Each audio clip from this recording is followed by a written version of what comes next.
Welcome back to the Deep Digger Sports Pod. I'm your host, Drew. My other host right over there. What's up? It's D.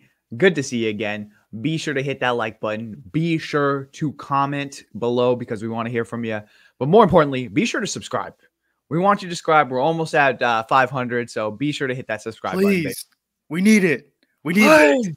All right. We're going to go through some of the NFL games that happened this past week.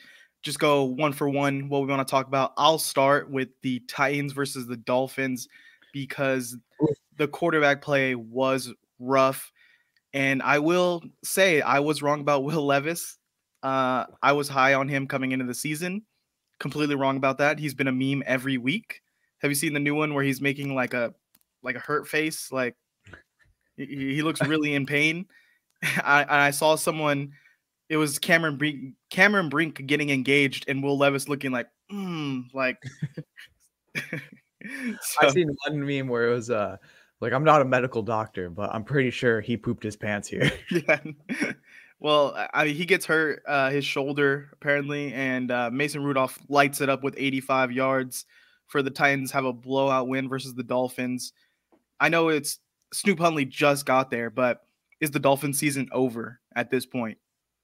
100% yes. I think that they were already a team that needed to get up because we know what they do at the back half of the season when it starts to get cold. When you start to play the Bills, you start to play like these tough teams that know like will run the ball down your throat. We've seen that they just kind of wilt in those games. So they needed to get up on the division. They needed to get up on this conference, and they just haven't. And so I think their season's over. And I mean, more importantly, like, I know Tua has already come out and said that he is not going to be retiring, but you've got to consider what might be going on here because there's just deeper things going on. And if you're riding 100% with Tua, which I mean, the Dolphins have already given him the contract, they've kind of said this is their guy, but at any moment that could be taken away. You have to have a really viable backup plan behind him just because you just never know what's going to happen with this guy.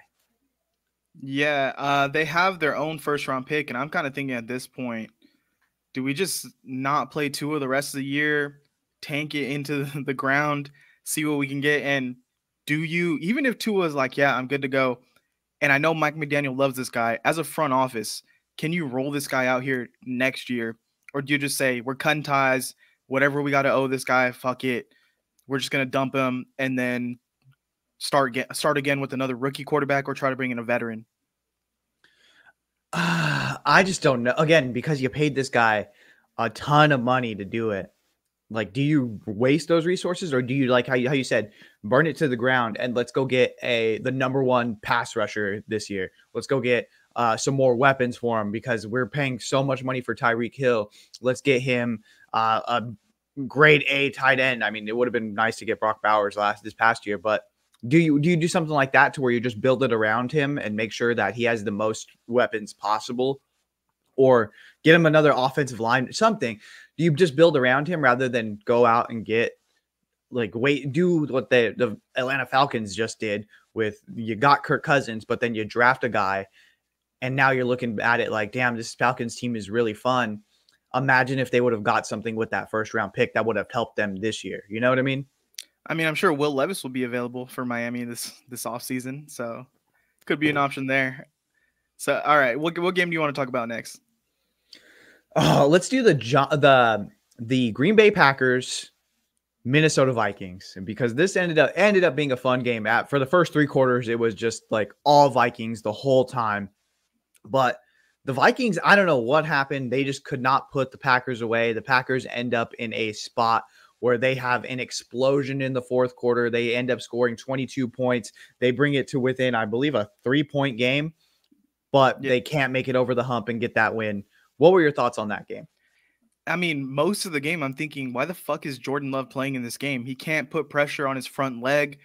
In order to throw a ball, he has to do a jump and twist with his hips, and it was just looking terrible. And I was thinking, listen, this Viking team is rolling. Just you're probably going to lose this game.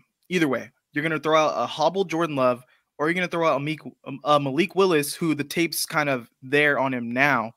I get it. He performed well last week, but no one had seen him play really other than the few games in Tennessee where he was struggling. So now Dolphins have a week to strategize against. I mean, the Vikings have a week to strategize against Malik Willis. So I think in Packers, you're going to lose this game either way. Get Jordan Love healthy. Let's rest him. Let's get him going for the rest of the season. But I think that just shows how good of a coach LaFleur is and how good this Packers team actually is with a hobbled Jordan Love, a hyped Vikings defense that came in the first half and punched them in the mouth constantly, and a high-flying offense with Sam Darnold. Packers still didn't give up. They still clawed their way back in. And, I mean, I think it was written on the wall that this was going to be a loss for them from the opening tip all the way until almost the end of the game. Even though they were coming back, the Vikings had just built such a big lead that it would have been one of the craziest comebacks for them to win. So I get what they're trying to do. They're like, let's try to steal one against Minnesota. We got to stay in this division race. But at the same time, I'm like, guys, there's a long season. Jordan Love is clearly not healthy out there. Why are we rolling him out there? And I get where you're coming from on that front because you want to protect your franchise guy. You made this investment in him. You know that realistically this could be an L, but I'm actually like, I was with you at first, and then they put up that fourth quarter performance. If they had done anything with that first half, they would have probably won this game. At the end of it, like Jordan Love and this Packers offense and LaFleur really figured out what to do against this Minnesota Vikings team. And they got some lucky bounces, like by the hand of Kevin O'Connell wanting to throw the ball instead of running it when they're trying to kill clock, like just dumb things. Like say they have the Sam Darnold fumble, and it just puts the Packers back in the mix when it comes to it. And so if you have a couple of those bounces in the first half, you probably win this game and you're feeling great about yourself. But if you're the Green Bay Packers, you're looking at this game and you're like, this is a loss, but this is a loss that we feel really good about. Again, Jordan Love was hobbled. We couldn't really figure out the defense in the first half, but in the second half, we got it done. We really locked them down. We scored a bunch of points. Once we see them again, we know we are going to beat them. And so I'm pretty sure you walk away if you're the Green Bay Packers and you're patting yourself on the back like, damn, that was, if there's no such thing as a moral victory, obviously, but we feel pretty good heading into our next matchup with the Vikings, knowing that we kind of got them on lock, and that defense that it was throwing fits for the last few teams. We feel good that we have something figured out and we're going to score against them moving forward. I think if you're Vikings, though, too, you're like, listen, we're a team that's not used to being front runners like this. We maybe let our foot off the gas a little, made some mistakes, like clock management issues as well for Kevin O'Connell, who's not used to blowing out teams that badly. And they figured it out. They held on to the win. And that's kind of what good teams do. You got to learn how to be good, got to learn how to win. So maybe they go into the next game thinking, listen, we're not going to try to run up the score. We're just going to try to get the win. And when we don't make mistakes, we see that it leads to good things, because throwing the ball, giving turnovers, that's how you're going to lose the game when you're up really big. Yeah, but if you're the rest of the league, you're looking at the Vikings and you're like, okay, they're human. Now there's blood in the water. Can we attack, or do the Vikings make the adjustments needed in order to keep these leads and keep it a handedly win? Because they were coasting for 3 quarters. They were just on top of the world. That fourth quarter, Packers just explode. So which Vikings are the real Vikings? I think we've seen for the first 4 games of this season that they are actually a real team. It's can you take that next step and just get wins when you need to? Yeah, the next game I wanted to talk about was the Bills and Ravens, because this was a bloodbath for the Bills here. They got destroyed 35-10. It didn't even feel that close. Like, it didn't feel like a 25-point game. It felt like they lost by 50 in my eyes. And I was frustrating with the Bills because every year you're like, oh, the Bills, maybe if they get a run game to take some pressure off of Josh Allen, it'll really help them. Then they get James Cook. This guy is amazing. And constantly, Josh Allen is the sole purpose of the offense. Like, he is everything for the offense. But you have this guy in James Cook who can run the ball, who can make plays. And they just, as the season goes on, move away from him more and more. And that's why I traded him for my fantasy team last week.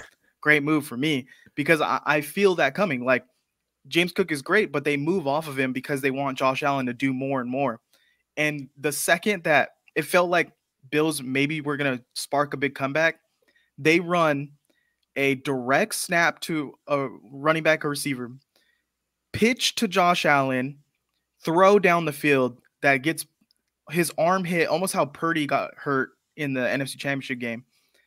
And Josh Allen is banged up on that play.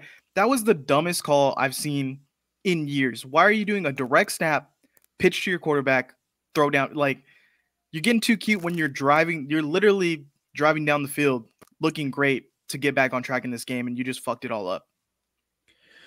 Yeah, and that's the thing with the Bills. It's like they do have these games where they put like Josh Allen is Superman, but you shouldn't be putting everything on him, especially this early in the season. And this is a Ravens team that has like they have an edge to them. They want to prove that they are the creme de la creme of the AFC, and they constantly get told, "No, you're not. No, you're not." Like, hey, it's the Chiefs. If it's not the Chiefs, it's the Buffalo Bills. It's the Cincinnati Bengals, and the Ravens are looking around like, what the fuck? We have a 2-time MVP at quarterback. We have an awesome defense. We have a run game, no matter who we put in there, that is going to work. And we just went out and got King Henry. So why not us? I know we dropped a couple games at the beginning of this, but let's go ahead and prove that we are going to knock some people in the mouth. And I seen just one small clip. It's Marlon Humphrey, and he pushes a guy and it ends up hitting him in the face, and he like falls down, and people were like, this was dirty. Like, and someone was like, you would never handle the AFC North, bitch.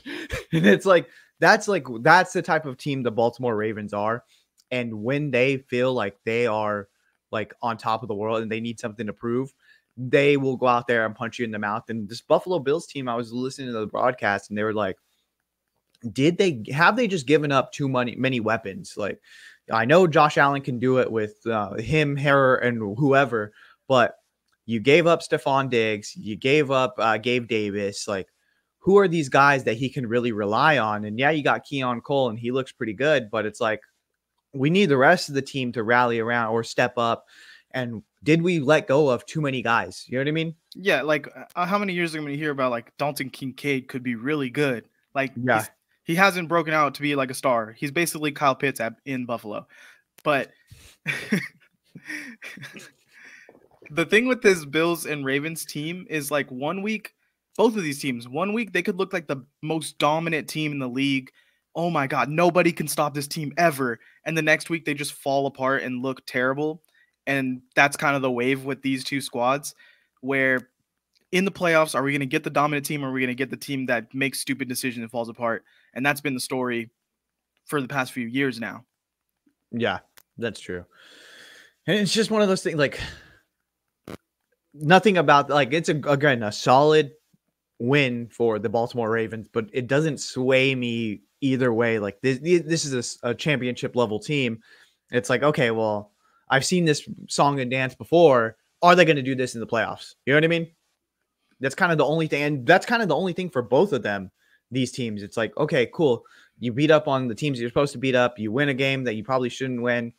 What are you going to do in the playoffs? And like, I know both of them, it's kind of unfair to judge because you run into a buzzsaw in Kansas City, but ultimately you're going to have to prove it in Kansas City. Yeah. Did you want to talk about Kansas City now? Oh man. RIP. Let's go ahead and take a moment of silence. Okay.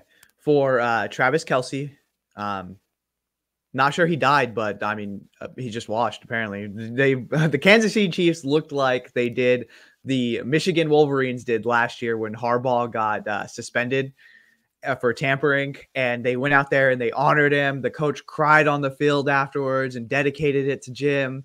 And it's like, what happened? It's like, oh, like he got suspended for cheating. It's, dude, like, why are we going out and rallying around this guy who just kind of sucks? Like, it's not even that he sucked. It's that someone called him out for being out of shape and we're going to rally around him. And even then he didn't look good. Like, so it is what it is. 7 catches, 89 yards. Pretty dominant performance from Travis Kelce compared to his other games. Yeah, compared to, but it's like, that's what you would expect from a guy who you're highly touting as this all pro guy. Like, this guy who is the best tight end ever. So I just want to give some context because I think you're referencing. So was it McShay went off about Kelce not being in football shape and everyone's kind of like treating him with kid gloves, not really bashing him because he hasn't looked good this year. And then the Chiefs come out pregame wearing Travis Kelce shirts and in maybe the corniest move since Dylan Raiola of football this year. Whoa. You better chill off my quarterback, dog. That was super corny, right? That Wearing was the corny Travis Kelce shirts for a guy who's just having a slow start to the season. Like, who came in out of shape. Yeah, it's fucking corny, dude. Again, he didn't die or anything. Like, why are we rallying like this? Because someone said, hey, he's not playing well. Why are we not criticizing him? If this was anybody else, we would be criticizing them. It is what it is, dude. Like, yeah, he hasn't had a good start of the season.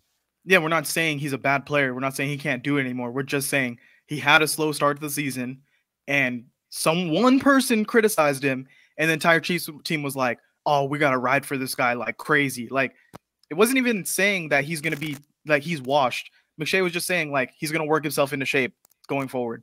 Yeah, he was like, it's not to say that we're not going to see him back to form, but when you're out partying with Taylor Swift, drinking, you're filming a TV show, you're doing all these things, like, of course, like your head's not in it like it was in years previous. And how could it be? Realistically, you're with the most famous person on the face of this earth. You've already won multiple championships. You kind of don't have anything else to prove. It's kind of like the Conor McGregor thing. Conor McGregor got $100 million and was like, I'm not going back to fighting. Like, fuck it. I'm going to go out here and DJ. I'm going to smoke weed on my live stream. And so the Chiefs got the win. There was the controversial Chiefs officialing call of the week where people are complaining on a incomplete pass in the end zone. There was a defensive holding call. They're saying there wasn't defensive holding. I think they called it on the wrong guy because there was a linebacker holding. But yeah, we're hearing it again. Close game for the Chiefs. People are saying the refs are on their side. I think the Chargers just didn't have it in them. Like, Herbert has not thrown for 200 yards this season in this Harbaugh offense. This was his best game throwing the ball, 179 yards and a touchdown. And they just couldn't really punch it in the end zone. They couldn't move the ball on this Chiefs team. Yeah, and that's something that we've got to watch out and monitor for moving forward, is how Harbaugh is going to handle Justin Herbert. And I know Justin Herbert isn't this guy with the big ego who, like, they kind of want to take the ball away from him and like, hey, you don't have to go out there and throw for 400 yards and us be in a dogfight. But this is a guy who's battling through injuries, who comes back. And then I don't know if you've seen the clip of him like beating his helmet against the bench after they lost. And it's like, that's not a good sign. Like, yeah, it's good because you want that fire in a quarterback, but it's like, this guy is so frustrated that he really thinks that they should have won this game. Did you put him in the best situation to help win? I don't know. You know what I mean? Yeah, and the thing with Harbaugh is like he's a good guy who's really good at protecting a quarterback and being like, listen, I'm going to take all this shit off your plate. We're going to run the ball. We're going to play defense, give you weapons around you. But Herbert is looked at as a guy that's top 5 quarterback talent in the league. Oh, he could be up there with Mahomes and Burrow. Like, he should be up there. And this guy's just not producing numbers. Does that weigh on him at all? Does he not care about the numbers? I'm sure it must feel good when you're a quarterback and you have like a 300-yard, 3-touchdown day, but that looks like it's just never going to happen with Harbaugh this season with Herbert. And the point of having a top quarterback talent like that and then paying a top quarterback talent like that is when you need those 300, 400-yard games, he can get you those games. And right now it's just like, okay, the run game's not working, but also Herbert's just not in rhythm enough to really push the ball and get this win for us. Yeah, but then you don't want to go the other way and be Josh Allen, where you're taking away touches from the running back that's actually being effective. And then you're looking at it like, dang, why did they have so much usage like for Josh Allen when they're doing QB powers and they're doing like he's throwing it 50 times a game? Like, you got to find that happy middle spot. And I think going down the line, hopefully Jim Harbaugh does find that middle ground where Justin Herbert is in rhythm, but they still establish the run. They still punch people in the mouth. And I think that's where they're going to really need to find that pretty quick. Yeah. What's another game you want to talk about this weekend? Oh my God. Okay. So this one I'm kind of chomping at the bit for. Tampa Bay Buccaneers, Philadelphia Eagles. Are the Eagles dead? Honestly, like, I think this team's just not as good as we kind of picture them in our mind. I mean, the defense is not that great. Jalen Hurts has been kind of meh. Saquon's looked really good, but is a running back really carrying you to wins in the NFL like in this day and age? Not really.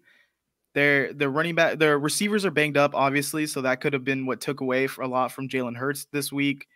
Uh, there's not much to be excited about, especially when the Commanders are looking like they're getting more and more dominant every week. Yeah, and this is a team that they went out there and they spent money on this defensive line, on this defense. You're hoping these young guys that we got, the Georgia Bulldogs, develop, but they went out and got a linebacker because their linebacking core was like horrendous last year. They go get Devin White. They already benched Devin White like 2 weeks ago. He DNF'd or DNP'd 2 weeks ago. I think he did again this week. They went out and spent money on safety. Their safety suck. Like, they need something. They could really use a pass rusher, but they got rid of Hassan Reddick. And now it came out, if people were talking about, oh, they should trade for Hassan Reddick again. You can't trade for him in a 2-year period. So that's kind of out the window. So what is going to happen with this defense? Because, yeah, you have your struggles. I'm pretty sure Jalen Hurts is going to figure out once he actually has his receivers. Because, I mean, that's a pretty big ask for your number 1 and number 2 receiver to go down and you be like, figure it out. Purdy did it. Purdy did it with Juwan. Well, Juwan is the number 2 receiver. So Brandon Ayuk sucks with money. But anyways, yeah, like, it's a pretty tough ask. I'm pretty sure once he has his guys back, he's going to figure it out on the offensive end. But I just don't think this defense is going to be able to compete with people. And on the other side of the coin, the Tampa Bay Buccaneers, they dropped the ball last week, but they come out this week and just prove it. And they showed like, hey, we could be taken seriously. Be sure to look out for us. It's like now the NFC South, besides the Carolina Panthers, all these teams look interesting. They all look fun and they all have high-powered offenses and kind of shitty defenses. So it was pretty cool. The Buccaneers, I think they're a dark horse team to make the Super Bowl this year. And that's kind of my bold prediction because Baker Mayfield and these receivers are explosive. If they can get Rachaad White in this run game right, this offense is really fun. And they have playmakers on the defensive side of the ball who can lock in and make a couple plays here and there. Yeah, they're not going to be the most dominant defense in the league, kind of like when Tom Brady was there and they're really, making a lot of plays. But I think they have enough guys on that side of the ball to compete in the NFC specifically. I'm not going to say they could beat the Chiefs or anything like that, but the NFC, yeah, especially with the Niners looking how they've looked in recent weeks. But I'd even argue the Panthers are interesting in that division now with Andy Dalton playing because they're putting up fights, like they're putting up points. Andy Dalton has that offense moving a little bit. And even though they're losing, that's still interesting to me, watching how bad they could possibly be or how good they could be this year with Andy Dalton and the whole Bryce Young of it all. Yeah, and that NFC South, I mean, it turned from the worst division to one of the most interesting divisions, like in the snap of a finger. Because you look at what the New Orleans Saints have done, they just lose in a nail biter to the Atlanta Falcons. The Atlanta Falcons have been fun with Kirk Cousins. Again, all of the NFC South has pretty high-powered offenses besides the Carolina Panthers and defenses that can semi keep them in the game. And that's all you need for, to make a run, as you said, in the NFC side of the bracket for the playoffs. And so, I mean, let's go ahead and talk about that game. The Saints lose to the Atlanta Falcons by 2 points. Younghoe Koo with the last second field goal to win it for the Falcons. This Falcons team with Kirk Cousins is moving the ball. They are looking fun. And I really wish that they didn't get Michael Penix and they would have just done something for Kirk Cousins to help him out, to help put them over the edge this year. Yeah, my main concern with the Falcons is when Bijan Robinson was getting there and first got to the Falcons, he looked like the craziest athlete, making highlight reel plays out of like even short runs looked amazing. And I just feel like he hasn't had that burst this year. And I know the coach really likes Algier, the backup, who had a great rookie year before Bijan got there. And Algier is actually looking pretty good in comparison to Bijan. And I'm wondering, do they start to tip that scale towards Algier a little more? Even before the season, the coach was saying Algier's going to get his touches. Like, he's a part of this offense. And I'm just not seeing Bijan really run away with this in an offense that I'm like, where are the explosive plays coming from? With you have Pitts and Bijan, who were supposed to be super athletic, dominant, highlight reel players, and they're both just kind of not getting it done. Yeah, I think Kyle Pitts is a different story because, I mean, he's always been a guy who just there's a lot of promise, but what has he done? But Bijan actually has shown it. He's gone out on the field and shown that he can be this explosive player, that he could be the number one.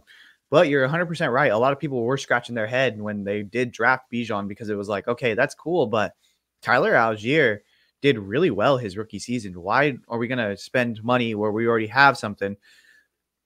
But you can never have too many playmakers, especially on that, like at that position where there is a bunch of injuries. I mean, look at what's going on in San Francisco with Christian McCaffrey, who was going to be the number one guy. And now you have to go with Jordan Mason, who is an undrafted, unheralded guy who is now shining. You just need guys. You need horses in the stable, and you could never have too many running backs. What I think they should start doing is just doing a dual back system where they like something like the UNLV go-go system, where they have them on the field at all times, because those are going to be some of your best athletes.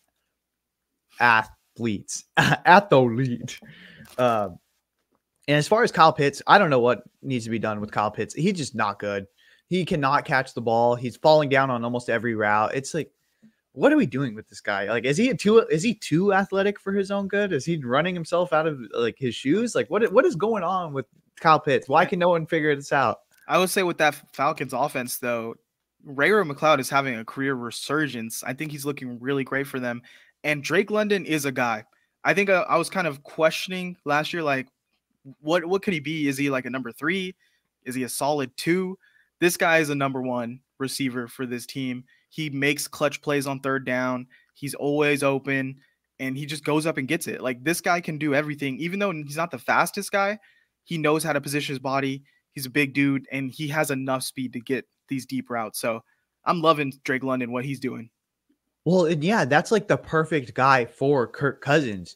A big body, huge wingspan receiver that has a little bit of shift to him, but realistically, I'm just going to put the ball out there and he's going to go out and grab it for me. Like, that is the perfect guy for Kirk Cousins. And I think that's a match made in heaven. If you're looking at Drake London, you're shooting off the t-shirt cannon, as Raheem Morris had said. And let's go ahead and give Raheem Morris his flowers. He's looking awesome. And I'm glad that they gave him another shot. He really deserved being a head coach. And I think that they are going to have success in this division, but now it's looking like the rest of the division is caught up is very attractive very, very quickly. Yeah, I got 2 more games I want to talk about really quick. First one, the Commanders Cardinals. I thought this was going to be a shootout. Turns out Commanders are a lot better than we were giving them credit for. Jayden Daniels, here's a stat, has more scoring drives than incomplete passes this season. He has 23 scoring drives and 19 incomplete passes. So this is looking like the steal of the draft. And I know Caleb Williams, he's shown flashes. The team is just not game planning great. They got to get, work together. But Jayden Daniels, I feel like, is doing a lot more with a lot less than Caleb Williams right now. I want to say, yeah. I mean, look at the weapon. We were thinking that Caleb Williams was going to have this type of season that Jayden Daniels is having. They got a bunch of receivers. They have really good running backs, and they got more running backs this offseason. And they had a pretty solid O-line. So it's like, okay, everything is kind of out here, but coaching matters. Apparently coaching matters in the NFL. Jayden Daniels is a better athlete than Caleb Williams, like straight up. In the first week, we were like, okay, like they just need some more wide receivers. Like, besides Terry McLaurin, they don't really have much out there. Jayden Daniels is taking off, and he looks at a different speed. He's gotten much more comfortable with these receivers, and he's gotten much more comfortable just pulling the trigger and making these throws. And it is crazy to see him just fire off these throws, and they're super accurate. And I think that he needed to get like the first 2 weeks. He needed to just kind of get that. Okay, this is the window in college. This is the window in the pros. I'm going to go ahead and just hit these windows now. He looks awesome. It's cool to see. And he still has that athleticism that's on a whole nother level than everyone on the field who is the 1% of the 1% athletes. You know what I mean? Yeah, and I think what we were worried about coming in is, oh, they're going to use him as a runner and he's going to be hurt. And I know I was like, he's not going to make it through 8 weeks being a primary runner. And we saw that kind of the first week where he ran a lot. And I think they learned, like, this guy can actually sit in the pocket and sling it. And that's what's really separating him from the rest of this rookie class and a lot from the rest of this league right now, where if you can sit in the pocket, I think he had 83 completion percentage through 4 weeks, the highest, like higher than Tom Brady through first 4 starts. Like, it is impressive how he can sit in the pocket and throw the ball. And that's why he's doing so good. Not with add in the running, like that takes him to a whole nother level. But the fact that he is a pocket quarterback, that just changes everything for this Washington offense. And I think this guy's a lock for rookie of the year right now if he keeps it up.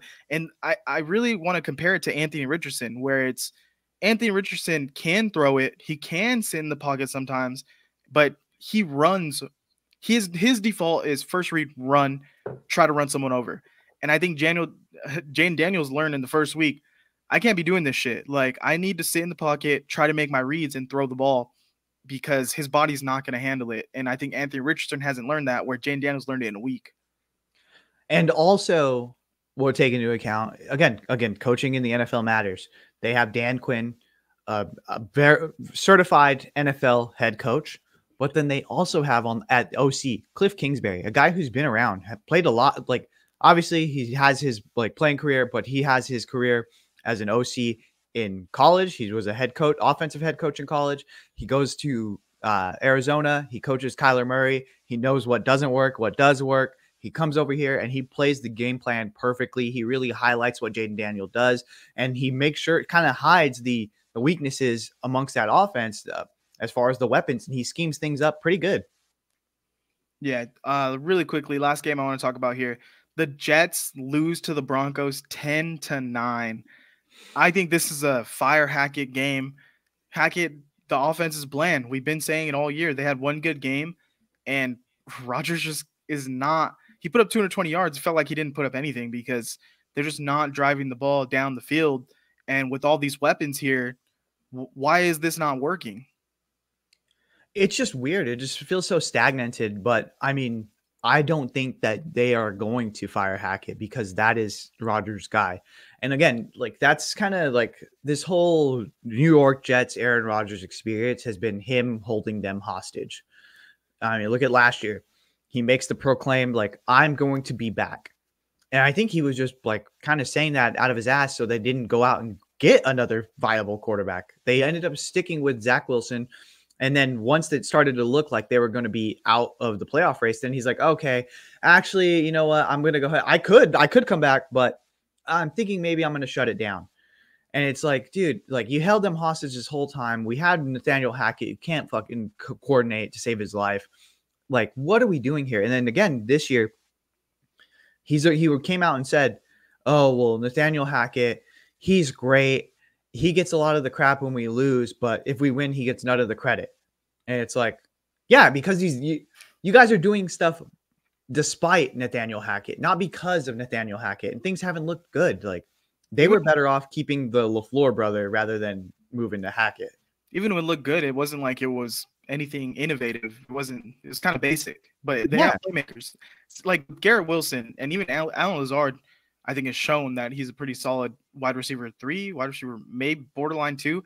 And then they have Breece Hall and Braylon Allen who are explosive running backs that it's just not looking right. And I think that's kind of their main thing. Also, Robert Saleh on that side of the ball, like, the defense, held them 10 points, but as a head coach, he's not going to elevate your schemes offensively. He's not going to really have much on the offensive side of the ball. So, like, what are we doing with really Saleh here, where he's not getting wins and he can't really step into the offensive room? Well, even then, and like, it doesn't seem like he meshes well with Aaron Rodgers. I mean, we've seen a couple weeks ago with the hug/push away, like, that does not seem like a guy that Aaron Rodgers would gel with, and it doesn't seem like they're gelling at all. You know what I mean? We'll see. Maybe he ends up back in San Francisco, but that's all we got for today. Thank you guys. Make sure you like, make sure you subscribe and comment. We'll see you next time. All right, later.